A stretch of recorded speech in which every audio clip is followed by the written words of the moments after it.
Please welcome to the stage Gloria Riviera and Allyson Felix.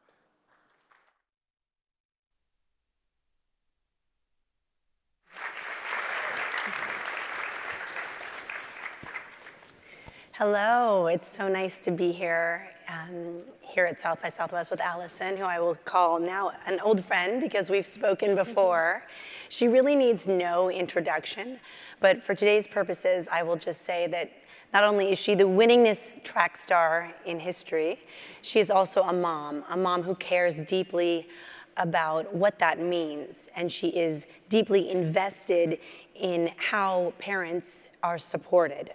That means childcare. As the host of a podcast that focuses on the childcare crisis in this country, No One Is Coming to Save Us, which can be sort of a tough title, but is unfortunately very applicable to this topic.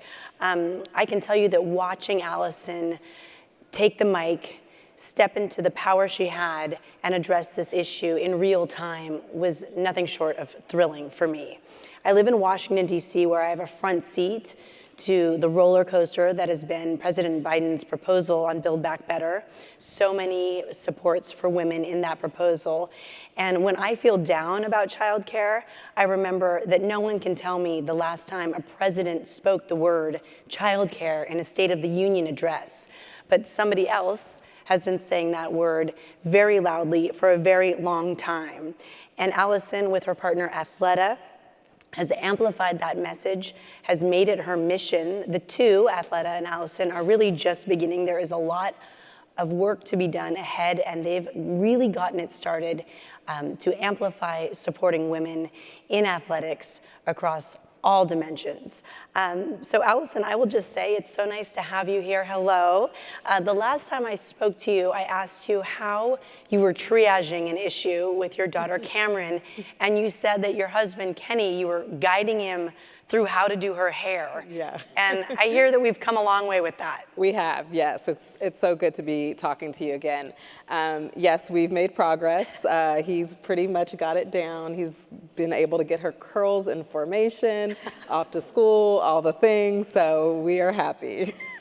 The other thing that came to my mind was asking you, now that you've been working with Athleta and your own company, Sage, for some time, how does that appear in Cameron's world? How aware of the work that you do is she? I think she feels like it's very normal. You know, it's all she has ever seen. I mean, she's been coming to the track with me since she was born. She's been able to be exposed to really strong women, and I love that that's just the norm for her. You know, we were just doing a photo shoot, and she was there, you know, and she was seeing these incredible women doing these amazing things, and I love that she gets to see the diversity of what strong looks like in so many different ways, and so it's been really amazing for me to have her just following on. A seat at the table. Yeah. Well, I love that you said that she gets to see what strong looks like. Yeah.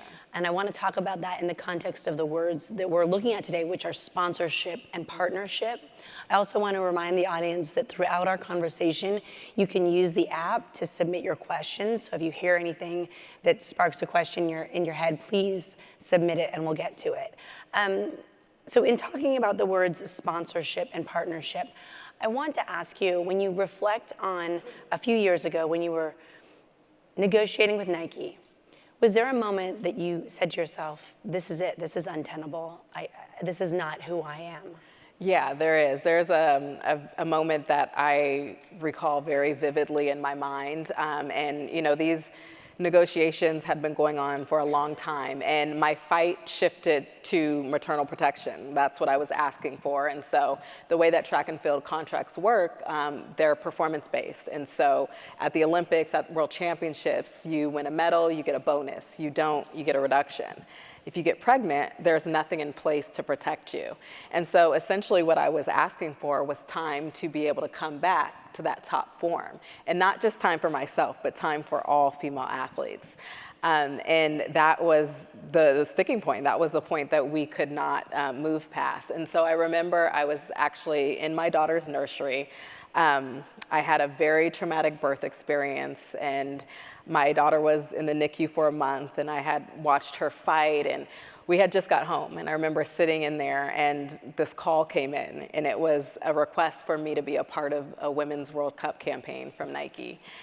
And I couldn't believe it. You know, with such the internal struggles, I was being asked to tell women and girls that they could do anything, when that I felt like the contract was saying just the opposite. And so it was that moment in her nursery, looking at her and just feeling like there's no way I'm letting you and your generation take on this fight. And I don't know what that means for me. I had no idea. You know, I was terrified and scared and unsure, but I just knew, like, I deeply believe in this and I have to say something. And you had one more Olympics ahead of you that you had articulated, my intention is to go race again. And still no movement. Yeah, and I really felt like I was being told that I was done. You know, it was like, I'm a mother now, you know, you're on to the next thing, you're too old, like all of the things. And so I think that also really fired me up. I love when someone tells me I can't do something. Well, even the word sponsorship, I was looking up various definitions, and one of the definitions I found is sponsorship is one who assumes responsibility for some other person or thing. And the thing we're talking about here is really holistic. A woman, a professional athlete, a mother. And another definition is a corporate sponsorship is a form of marketing in which a payment is made by a company for the right to be associated with a person, project, or program. So what rights are we talking about? What rights came to your mind standing in that nursery? Yeah, I think it was the idea that I'm promoting something and I am not seeing the authenticity of that, you know, internally. And for me, I have a problem with that. You know, I'm not able to use my image, my voice, to be able to stand for something that I don't believe in. Like, I want to feel proud about the work that I'm doing and what I'm putting out into the world. And I also feel responsibility, and especially becoming a mother and knowing, you know, what my daughter eventually will take in. I think that made me feel that way even more. When did Athleta enter the scene? So after I wrote the New York Times op-ed, shortly after that, you know, we had got a call, and it was really interesting because they had never sponsored an athlete before, and they just had read the op-ed like a lot of other people, and they just felt like we should have a conversation. So I came into it just, I mean, off the heels of that, I wasn't sure that I'd ever have another partner. It was just kind of, I was very skeptic. I'm like, okay, yeah, sure, like we'll talk. I don't know where this is gonna go. And I did a lot of listening, and I was just blown away by how the company was being run. It was female-led. They were just so intentional about the way they were moving. I was like blown away that they don't do any Photoshop. Like, they want women to see like the diversity of strength, and that strong and powerful looks so many different ways. And we just really aligned off of mission. And then from there, we talked about, well, maybe there's something that we could do here, and came back and eventually formed a partnership. Right. And it makes me think that any entity is stronger together. Yeah. It also makes me think that the idea that they don't Photoshop, that they're looking to represent the real person, also makes me think of how you approached shoes, because you went to Tokyo without a footwear sponsor, right? Yeah. And so tell us about that specific, that difference between how shoes have been made and how you're making them now. Yeah, so I really feel like because of my time at Athleta and seeing things be done in a different way, it really empowered me. And so when I still didn't have a footwear sponsor, I was just so frustrated. And it was really a conversation with my brother where I was just venting to him. And I was just like, I am exhausted. You know, I feel like I've been fighting and fighting. I've been begging companies to see my worth and my value. And it's crazy. I'm like, I'm trying to get a footwear sponsor to run in the Olympics. And I've been to 4 Olympics. I have 6 gold medals. And it just seems like I shouldn't be in this place.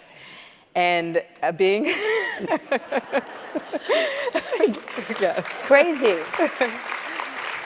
So being an amazing big brother, and we also work together in other capacities, but he was like, well, what if we just did this ourselves? And I was like, I was like, did you hear me? I'm tired of fighting. Like but then I was like, I started to just sit with it. And it was like, no, you're right. Like here is an opportunity that we can be the ones to create change instead of asking somebody else to do it. And what we thought we were doing was creating shoes for me to run in the Olympics, and that maybe other women would want to, stand with us.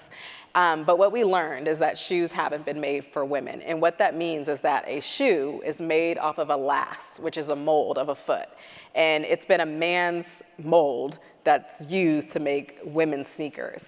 And I just thought that was crazy. After being a runner for close to 20 years, why is that the case? So we set out to change that and say that we think that women deserve better.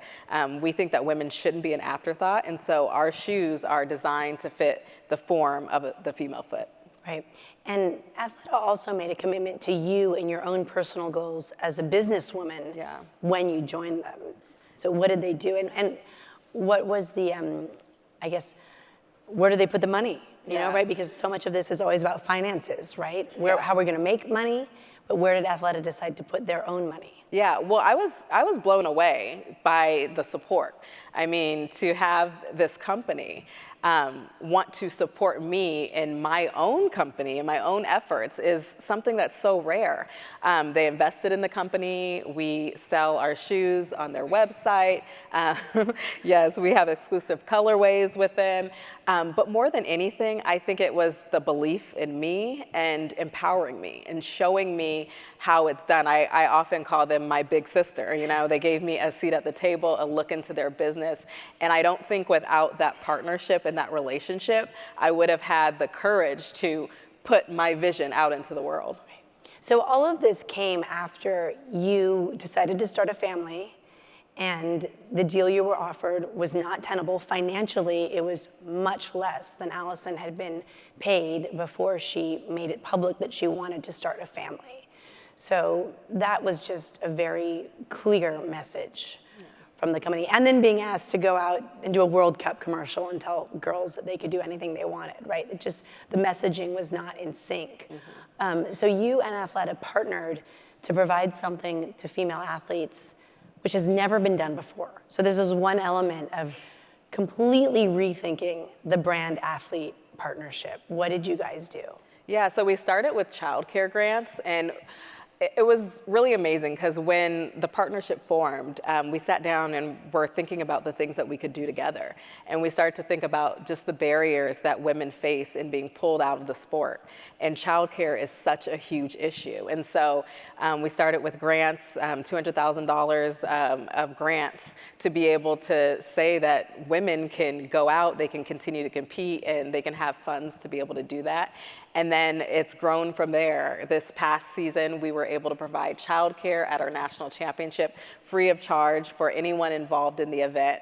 And just finding ways to say we want to make it easier, for women to not have to choose and to be able to support them. And I just love the way that they have flipped sponsorship and that model, and it's truly a holistic approach. And it's not just seeing me as an athlete, but celebrating me as a mother and telling those stories and supporting the advocacy work that I've been doing, and feeling like we're really in this together, and I feel fully seen like a whole person. I remember when I was deciding to leave ABC News after 22 years being based all around the world and having a meeting with a producer, and she said to me, Gloria, you should feel fully supported by your employer. And I was like, what? Yeah. That just didn't resonate with me in the way that it should. Yeah. Right? Someone invested in you wholly. You've also recently, well, two things I want to mention. Nike did change its policy after the op-ed you wrote, and in it you wrote, we may stand behind the brands we endorse, but we also need to hold them accountable when they are marketing us to appeal to the next generation of athletes and consumers. So have you seen real change after the Athleta partnership? Yeah, I mean, obviously we saw them change their policy. Now they offer 18 months of protection, which I'm really happy about. And it wasn't also that it was just a Nike issue. It was an industry issue. And so other brands also stepped up. I think that some of these big companies really should be leaders on this front. And I think that there's always more that can be done. And just like, I'm sitting down with Athleta to figure out like how are ways we can support. I hope that these other brands, will take that on themselves as well with the massive resources that they have to be able to step up and say, we want to support and we think that things should be a different way. Right, and you mentioned $200,000, and I remember speaking with you before, $200,000 is a lot of money. The number that President Biden was talking about in Build Back Better was $400 billion. Yeah. So from my work in my podcast, we know we underpay child caregivers, poverty level wages. I did a piece about hunger. Often children can go to childcare and their provider at childcare is also getting help with food. Yeah. So that's just one issue that really affects the way the day unfolds for the provider to be teaching a child and they're hungry. Yeah. There's housing, there's medical care. And during COVID, we saw the child tax care credit. And one story that I love is that one single mother with 3 children used the child tax credit to hire a babysitter. And then she went out in her community and joined the school board.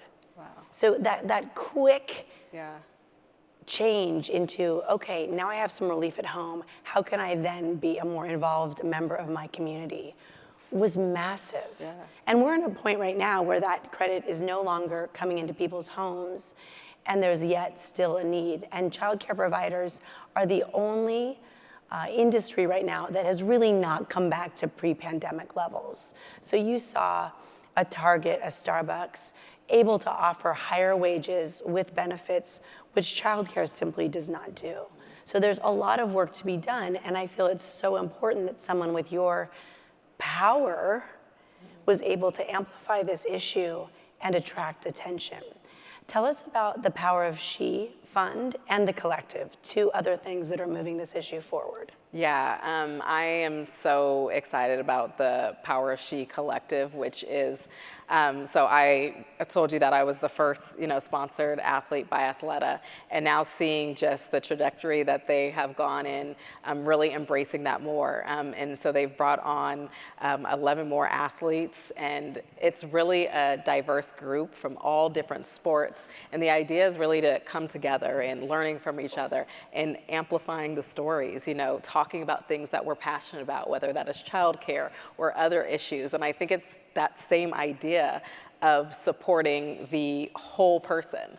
And it's not just strictly about performances and times and wins and losses, but it's what can we do together and what can we accomplish together. And so the fund continues as well, more grants to be able to offer childcare, and we want that to just keep growing and evolving. Have you seen these protections? Have you seen athletes, do they come to your mind, who have proven the argument to be true, that there is value when they're still on the court or the track or the field after having a baby? Yeah, I feel like we're in a new space now. It's definitely so different. I mean, I've had personal experiences with even just at the last Olympic trials, which that wasn't that long since the policy had been changed over at Nike, but there was this really special moment between another competitor and myself when we were competing in the 400. We both made the team for Tokyo, and she was a young mother. And it was she just pulled me to the side and thanked me, and it was incredible. And the next year at World Championships, she was having another child. And I just love the fact that no longer was it, this is something I have to put off until I'm done. At the peak of my career, I could have a child and have the idea that I'm gonna come back. Like, that's just what it's gonna be.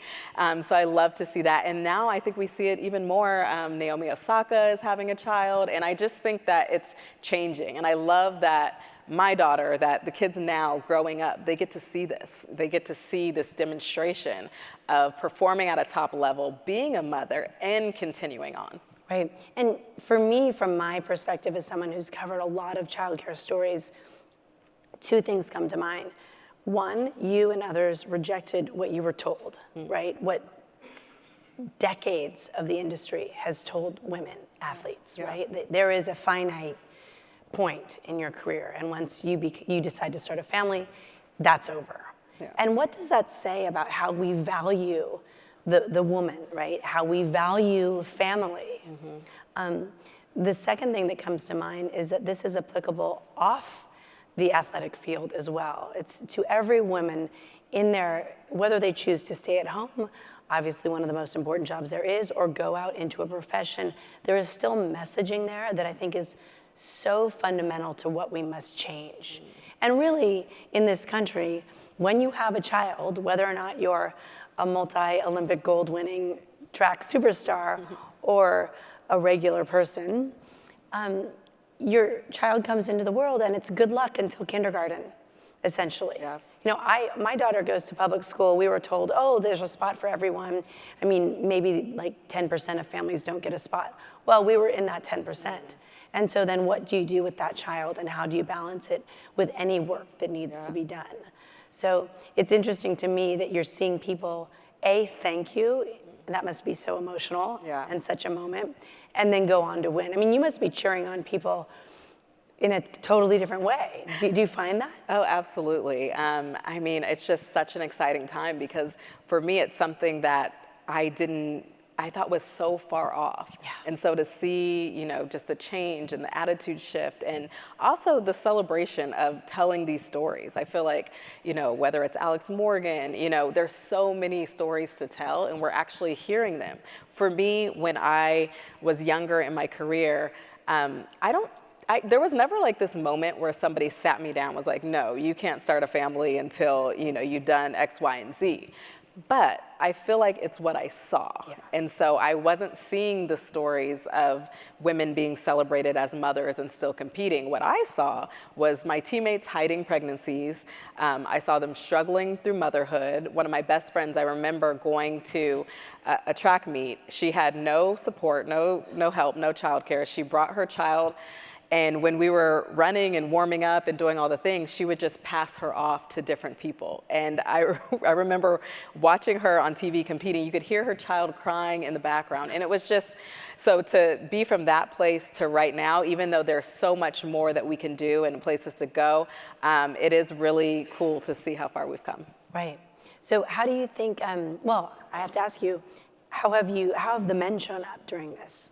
I think that men are such a huge part of this, and to be able to have them as allies is huge. The way that they've showed up, I mean, my brother Wes has been on this journey with me the entire way. He has really just supported me and encouraged me to use my voice, and I think they have the ability to amplify these stories.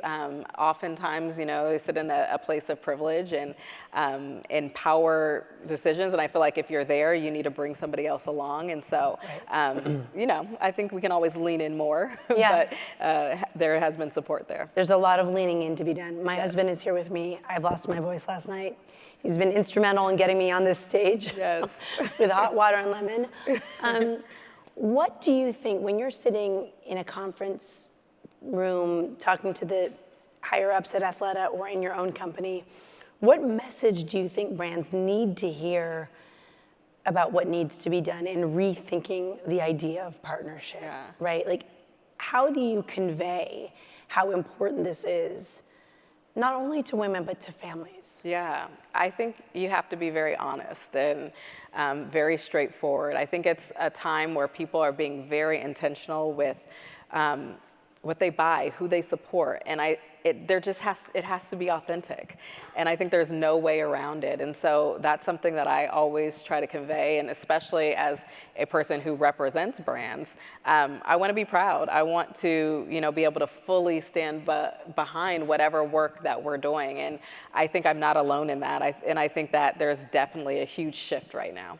So as someone like Naomi Osaka come to you and said, thank you for paving the way, because her experience as a sponsored athlete at Nike will be completely different than what was offered to you. Yeah, I mean, I've definitely heard those messages, and it's amazing, and I think that it's momentum as well, you know, that we have to keep going. And then I hope that those athletes with the huge platform continue to use it, because I think for a long time, we've been in a space, and myself included, where I didn't feel comfortable talking about anything else. I felt like my job is to run fast and to win medals, and I put my head down and I do it. And it took a long journey to get to a place where I felt like, okay, wow, somebody actually does care my thoughts on this or that, or I could create change. So I think once you understand that, and I think now younger athletes, they're growing up in that. Like, they're seeing it, and they put it together, and they're able to have like such a greater reach. Right. One thing that I thought about when we started talking about having this event, and I started talking to Athleta, is that I'm a 49-year-old mother of 3, and I am the target consumer for Athleta. Yeah. And it makes me feel good to buy product from a company that I know supports women in that way, which, maybe there are other companies doing similar things, but I know Athleta is committed, and it makes me more motivated as a consumer to participate in that brand. Yeah, absolutely. And I think you're not alone in that. I mean, I think we all want that. We want to know, those things. And so I think it's a different time. I think it's interesting because you were able to articulate that message in a very difficult circumstance, right? And it trickles down to the consumer, right? The consumer has a voice as well. And it's our responsibility, and I think we're at the beginning of this, to know where our money is going and what that company represents. Yeah. So I think that's a secondary effect that may just be coming to fruition for someone who is invested in the messaging as a whole. Yeah. So I think that's another good benefit. Okay, so we have a few questions, and I want to get to them. Oh, this is, okay, we have some funny questions. I think this is a good one to start with. This is from Lynn. Can you describe a typical day as a competitive athlete and how it complicates childcare logistics? Because you've told me the stories about someone bringing their child to a race. Yeah. That sounds crazy to me. So what is it like? Yeah, it's tough. So I think there's two parts of it. So training, is a full-time job. I train for about 5 hours a day. And so, yes, your child has to be somewhere during that time. But I think what really complicates it is that for track and field, our seasons are overseas. And so you're having to go overseas for an extended period of time. And right now, so I went back to competing when my daughter was about 8 months old. That's when I started racing again. And I had to go overseas with her, and just figuring out like what that looks like, being in hotels and going from place to place. And I felt really grateful that I had the resources to be able to, bring help along and figure it out. But there are so many people who don't, and it's really tough. You're talking about an extra room, an extra person, living in a hotel, like washing bottles in a hotel and, doing all of those things. It's pretty tough. And then when you get to the actual competition, making sure that you're able to focus on what you need to do and then have support as well. And I think I learned a big lesson when that first season back. I was like, okay, this is gonna be great. I'm gonna bring my daughter every single place, it's wonderful. And then it's like I'm, across the world, and I'm up all night and doing all the things. And I had to really learn what worked for me. And I think that's, again, where childcare comes into play, because if you're competing against somebody who is been resting and recovered and fresh, and you have been up all night with a baby, it's not really a level field. So really making sure that you're able to be at your best to be able to do your job. Right, it is not a level field. In the reporting out of No One Is Coming to Save Us, we spoke to Patagonia, and it actually made me think, because I don't think someone might be able to tell me here if they sponsor athletes, but what they do and what they've done since the beginning of their company, it was a husband-wife team. They had a small child, and the wife said, this company is not gonna work unless we have childcare. So they have something called, I believe it's called the Great Pacific Childcare Organization, which is on their campus. Oh, it's amazing. And they offer it to every employee, and it's been going on for so long now that they have graduates Wow. who have come back to Patagonia to work. That's so cool. They're so proud of it. And for all of you professionals out there, if you travel for work, they will send with you a child care provider from your child's preschool or nursery. So if you have to go to a sales week in Berlin, that person comes with you. Wow. And still it's not rainbows and butterflies because, as you said, you have to show up, you have to work hard, you have to focus. But it's a significant support. Yes. Which is pretty radical. Goals. Yes, goals, right? Okay, this is a good question as well. So we were talking about shoes before, and the question from Weston is your shoe molded from your foot? He also wants, he or she, or they also want to know who will win the 200 meter in Paris.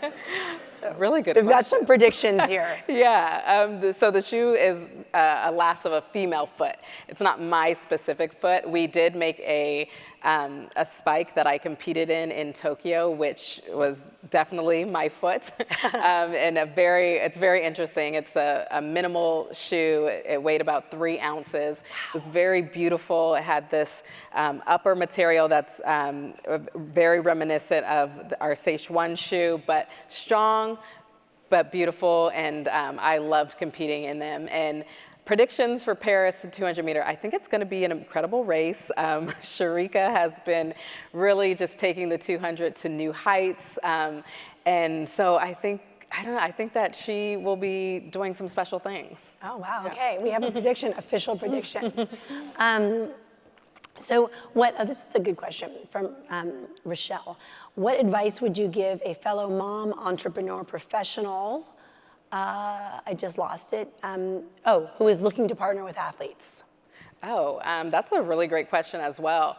I think for me, in my journey of starting Sage, there was a lot of fear and there was a lot of doubt. And I think because I didn't come from a background where people were starting companies, there wasn't like a blueprint of how to do that. And I think I had got in my way a lot. And I guess my encouragement is sometimes you just have to go for it and you have to start something. If you believe in it, if you're passionate about it, you have to put that first foot out there and be vulnerable to put your thing out in the world. And so I guess my advice would be to go for it, to start making those connections. And even if it's small, even if you start in a small way and continue to grow, I think sometimes the hardest part is just getting going. Well, tell us how Sage decided their policy of accepting returns after a woman has a child. Yeah, I think the incredible thing about what we get to do at Sage is we make our product for women by women. So we have a lot of great women at the table with ideas. And Tiffany Beers, our first product engineer, had this idea that we should have a maternity returns policy. And basically that just means if you have a pair of our shoes and your foot changes size due to pregnancy, which a lot of people aren't even aware that your foot can change size and it doesn't go back. And that's an issue. So for us, we want to say, here's a place where we can meet women and we'll give you your new size. So it's really about just, I think, having diversity of thought at the table and say, we want to do things different. Why can't we do that? Right, why wouldn't that be? Let's do it. Let's go for it. Yeah, I love that. And I'll be coming back. Well, I'm not having any more children, but I should. If it were around when I was having babies, I would have been there. We gotcha. So another question is, first of all, it's congratulations on the USC field being named after you. That's so exciting. Mm-hmm. How might that help you further amplify your voice for women's rights and especially women athletes? I mean, all of these things are happening. Do you look at each thing that happens? This is a huge deal.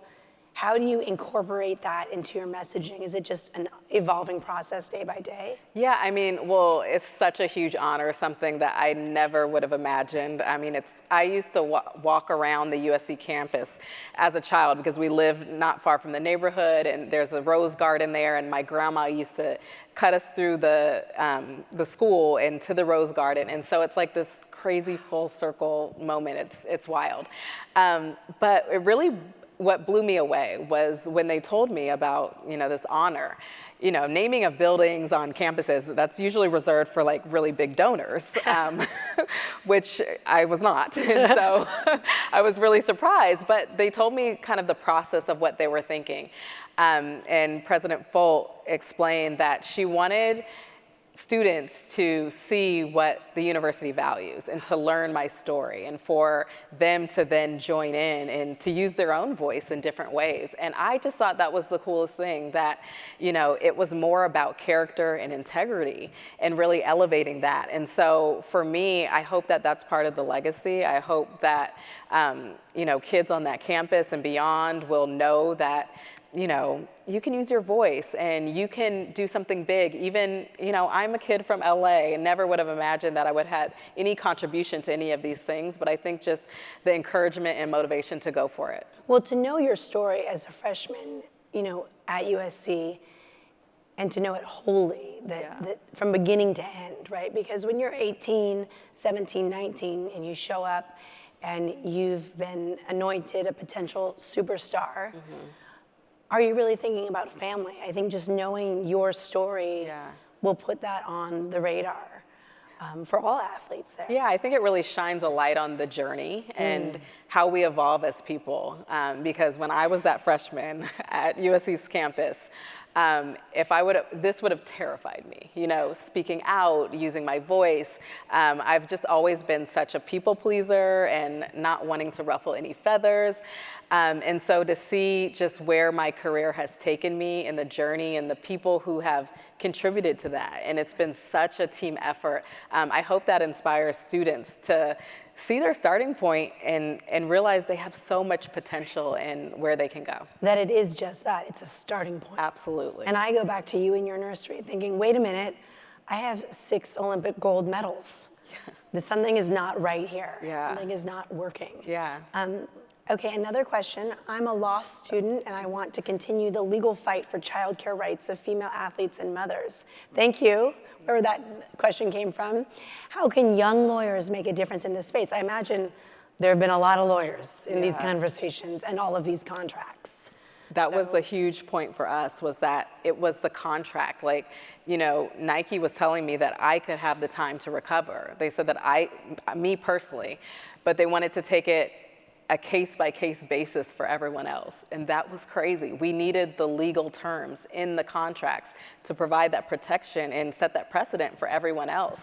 And I think it's also a great question for you. I mean, you've done so much work in this space. I don't know if you have anything to add, but I think that there is such a responsibility, almost a privilege, to be able to contribute in that way. No, I don't. No, yes, I do.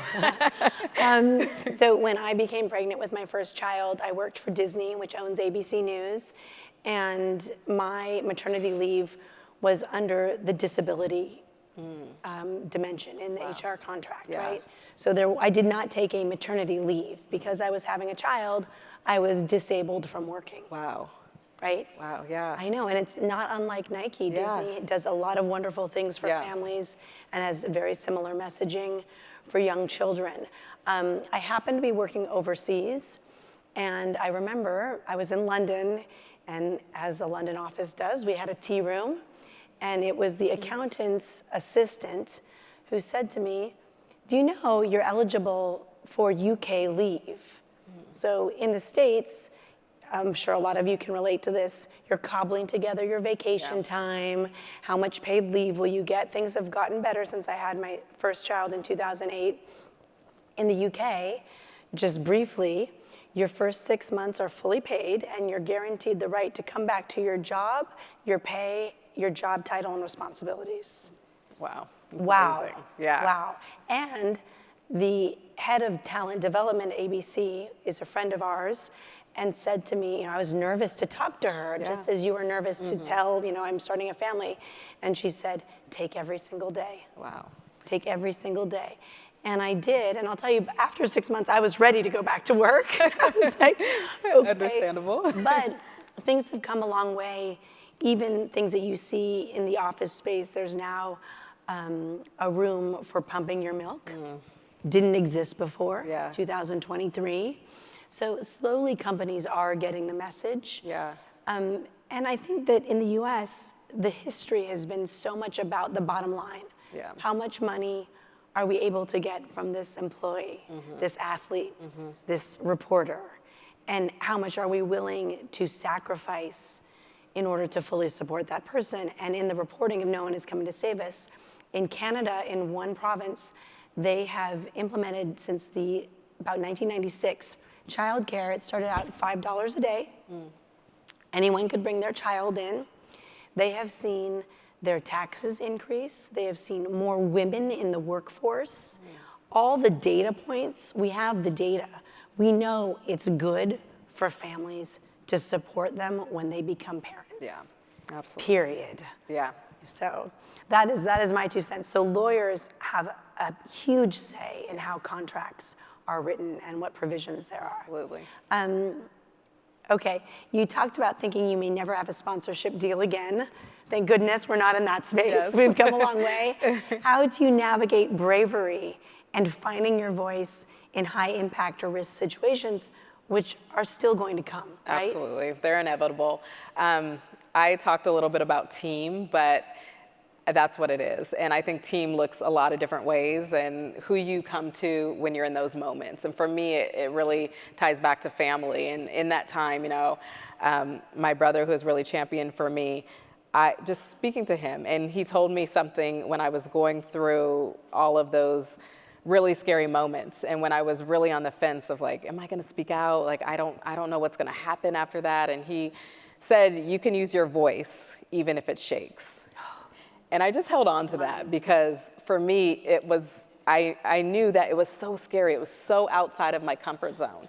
But to know that that didn't have to, stop me was so encouraging. And so turning to people to support you. And then once I did, hearing the outpouring of support and encouragement was incredible. It was also heartbreaking because so many women had their own stories and they could relate.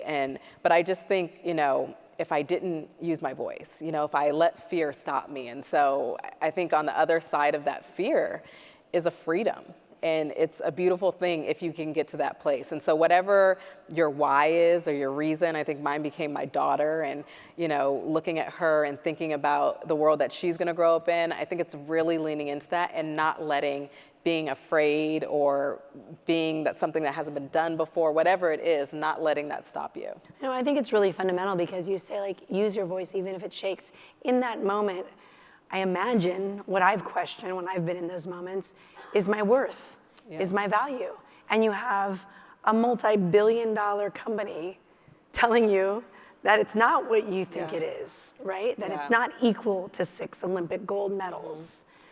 And that is a very scary place to be, and to step out of that and use your voice takes a lot. I think I really struggled in exactly what you're saying because here you have this massive company and it was a financial price tag that they were putting on. And I think that made me start to question myself and have doubts, can I do this? Can I come back from being a mom? They're saying that they don't believe it. And having to go up against that and just kind of feeling dismissed and, like I needed to be doing something else. I think it's hard not to let that doubt creep in when from the outside you're hearing that you're not worthy. So it is a fight, but if you can combat that with fact and truth, I think that helps you, move forward. Well, and your truth was shown at the Tokyo Olympics. So share with us just that story because it's so great to hear. And who were the voices that were in opposition to what you were hearing? Who were the people that were saying, keep going? Yeah, I look back now at Tokyo and really feel like it was the highlight for me of my entire career. And it's interesting to say that because it was a very bizarre Olympics. It was during the pandemic. There was no one in the stands. It was very quiet. It was the first Olympics I had ever been to that my family could not come. I had dreamed so much and was so motivated by this idea that I would be able to bring my daughter. And this moment I had imagined I'll be able to have her, come down to the track. And she she wasn't even able to come. And so it was the first time I had been away from her. I had to be, in Tokyo for 3 weeks. She's still very young, and so it was just very hard. But I will say that it sounds cliche, but making it to the Olympics was such a victory because I had overcome all of that adversity. I had, parted ways with Nike and been able to make the team at, 35 years old. And I felt like no one was believing that that would happen. And when I got to the track and there to compete for the first time in my entire career, it wasn't necessarily only about winning. It wasn't about the time or any of that. It was about being a representation and saying that I am representing mothers, I'm representing women, and really I'm representing anybody who has been told that their story is over.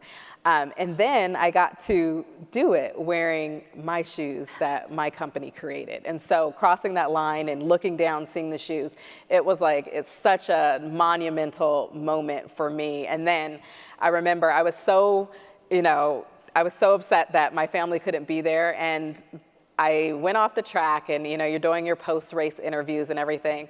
And I had snuck my phone out because you're not supposed to bring any electronics, but I'm like, I have to be able to FaceTime them right after.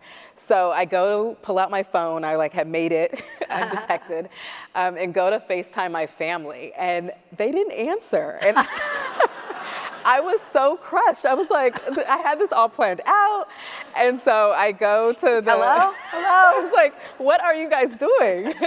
So I go to the post-race interview that NBC is doing, and they have this live feed of my family sitting on the couch watching. The race was at 4 a.m. or something, and my daughter was half awake, and it was just the most precious moment to connect and see them and share in that. Yeah.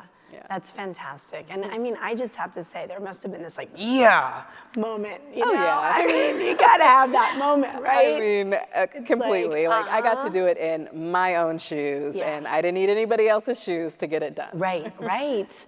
That's such a good metaphor. And you also didn't have someone saying, at that point, the messaging about the partnership, there was no one who had anything like that. So there was no one saying, do it for me as a mother.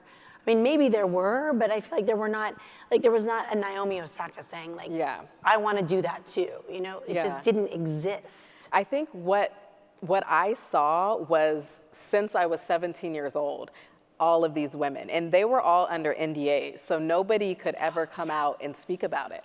And so it was this weird thing that was happening underground, and you would see someone kind of disappear, come back with a baby, secure a new contract, and it was so strange. So I saw the struggle, and I think that was the motivation, was wow, here's an opportunity. I don't know if anything's gonna happen, but at least I can talk about it, and at least I can, make people aware. Yeah, I mean, that sentence, at least I can talk about it, that's another one for whomever asked the lawyer question. Non-disclosure agreements have been so detrimental in the Me Too movement, in a lot of different dimensions in which contracts are an element. So that's something I would love to see changed. I think it really held us back in the Me Too movement because you couldn't talk about it, right? Yeah, and the fear around that. And we're talking about worth, and we're talking about the power of sharing your story. When you cannot do that, you have no story. Yeah. Right? And so that is changing slowly, but it's elemental to what we need to continue to amplify. We need something to amplify. Yeah. We need to be able to speak. Yeah. This is a good question coming off that. How do you see the future of athlete-led social campaigning, and how can philanthropy and/or companies support athletes to amplify important causes? So as deeply as we care about supporting mothers, there are many other important causes. What do companies need to do? Yeah, I mean, I think that things have changed so much, and I think the future is just going more in this direction. I think athletes understand their platform, and they're changing the game all across the board. I mean, look at what LeBron James has done and really just started a movement, and they're not scared anymore. They're not scared to use their voice. They're not going to shut up and dribble. And I think the future of that is just, it's going to continue on, and it's going to be larger and larger of a movement. So I think companies can recognize that and also support those causes as well. I think there are all passions and things that we can do together. Like there's so much greater reach that we can have as a collective and coming together. And so I think we have to start supporting the causes and supporting athletes holistically in that way. You just said something that struck me. It's the coming together. When you come together with people around the table now, do you see change in real time? Do you see perspectives shifting in real time? Have you had meetings where you say, or you could do it this way? I think that there definitely have been those moments. I think what I've really noticed is that we're breaking the traditional model. Yeah. In saying that, why do we have to continue to do that? Even when I joined Athleta, they didn't make shoes. And as a track and field athlete, that's really unheard of. You go to a sponsor who does it all in one, And so saying, I'm gonna break that mold, why do I have to do that? I could have 2 sponsors instead of just the one, and you can continue to build off of that. And so I think, companies seeing that as well and saying, well, yeah, it's been done this way for many years, but why not? Why can't we change that? Well, that's so relevant to childcare, right? Because for so long, good luck until kindergarten, good luck until pre-K. Yeah. Like, you can do it all. No, you can't. Not at all. No, you cannot. So it takes someone standing up to say, I think about in No One Is Coming to Save Us, we did this section on President Nixon. And they had a small child when he first ran for Congress.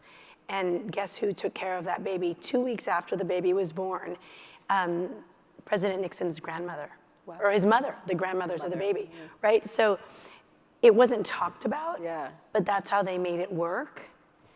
And now we need to talk about it. We need to amplify the fact that people need help, right?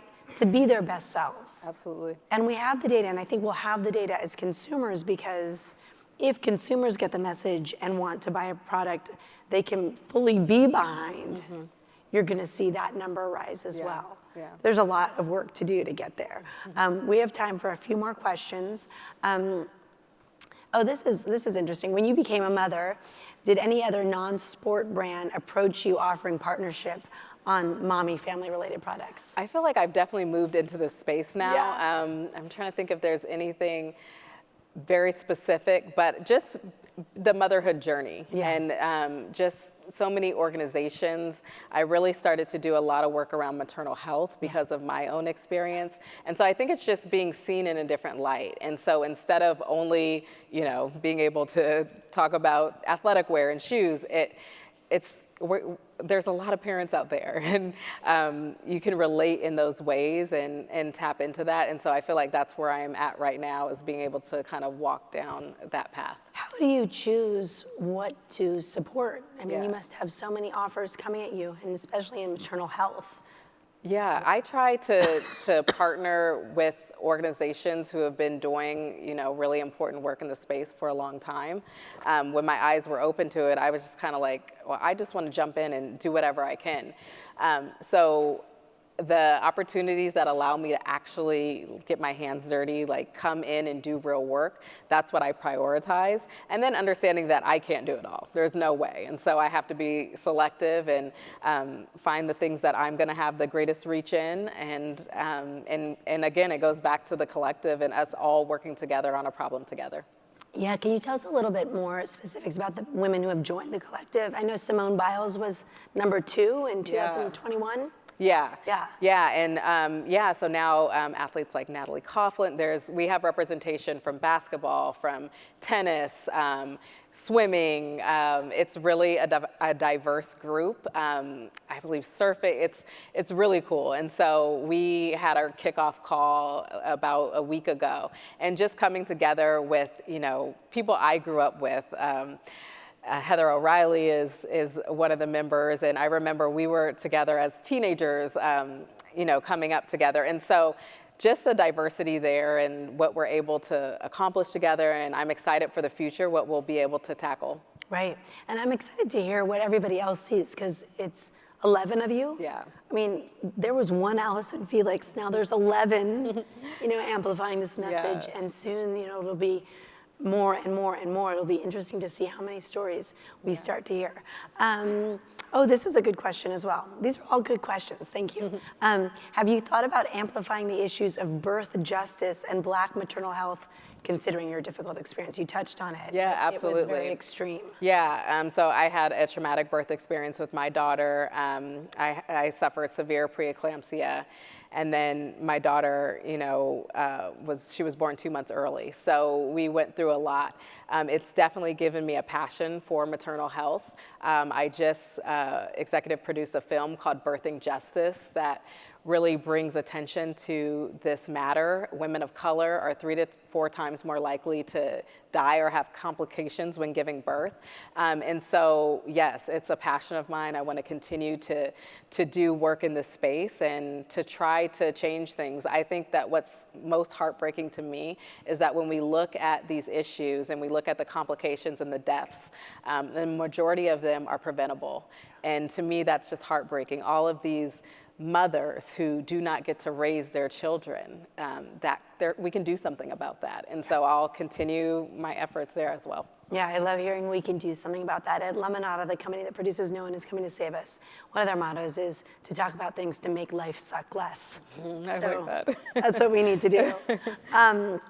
This is a Seish question. How did you secure investment for Seish besides Athleta, a female-centric product, when the space of venture capital for athletics is so dominated by men? It's hard. We know the statistics. 2% of funding goes to women. A fraction of that goes to women of color. And so it is really hard to raise capital. And so I think being an athlete, that really helped me because I'm used to being down and out. I'm used to having to deal with adversity, and that part doesn't faze me. So pitching and pitching and pitching and making sure that we found the right partners, as a company that is mission focused, and that is what drives us. And yes, we make shoes, but we don't feel like we are a shoe company. We're so much more than that. We're about our community and coming together. So it is hard, but I think just sticking with it. And at the end of the day, just believing that Seish needs to exist in the world. I think that was the motivating thing. Yeah. I have a question. Looking at you, and we were talking about travel and all the travel that you do, which I can relate to from years as a reporter. What do you do for self-care? And I had asked Allyson, how's your workout going? And she said, well, it used to be 5 hours. And I'm like, 5 hours, my Lord. So how do you take care of yourself, given all that we're talking about and all that you're doing? Yeah, I think I still struggle with it. Like, I always want to do better. But I think understanding when I feel overwhelmed has been really good, and not feeling guilty when I take time for myself. So whether that's like, okay, I'm gonna have a day where I do something that makes me happy. I love starting my day off with my gratitude journal and just having a few quiet moments before the house gets up and going. Sometimes it's like sitting in the car and you're like, don't bother me for a second. Whatever it is, just trying to do a better job of prioritizing it. One thing that's really been helpful for me is like putting it on the calendar and actually letting it be being seen. Cameron, she has a soccer game at this time, and I'm gonna be going. And so, I can't take that meeting at this time, and I'm gonna show up in that way. And just practicing it more and more so that it becomes something that's part of my routine. Right, I love that you just said sitting in the car. I can't tell you how many conversations I've had in my driveway. Haven't we and all? Our kitchen window looks out on where I park my car, and either my kids or my husband or our helper will be like, are you? And I'm like, I'm on the phone. Yes. Don't bother me. Or I'm not on the phone. I'm listening to music. Yes. And I'm yes. still don't bother me. Yeah.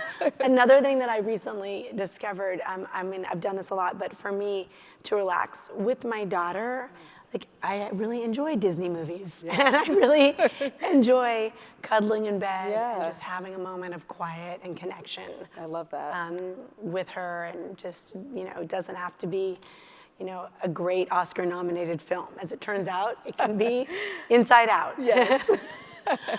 So we just have a minute left for one more question. Well, this is a good question.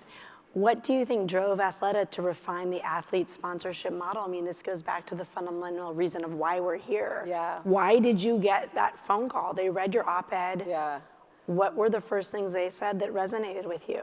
I think really it's because they listened. I think they heard me. They read the op-ed, they saw my experience, and they didn't come with the answer right away. They didn't know, but they were willing to hear and see me. And I think that that's the first step. Instead of just coming with action all the time and having a master plan, I think sometimes we have to step back and just listen and hear what the needs are and then find a way to move forward. And I think that's what they did. Right.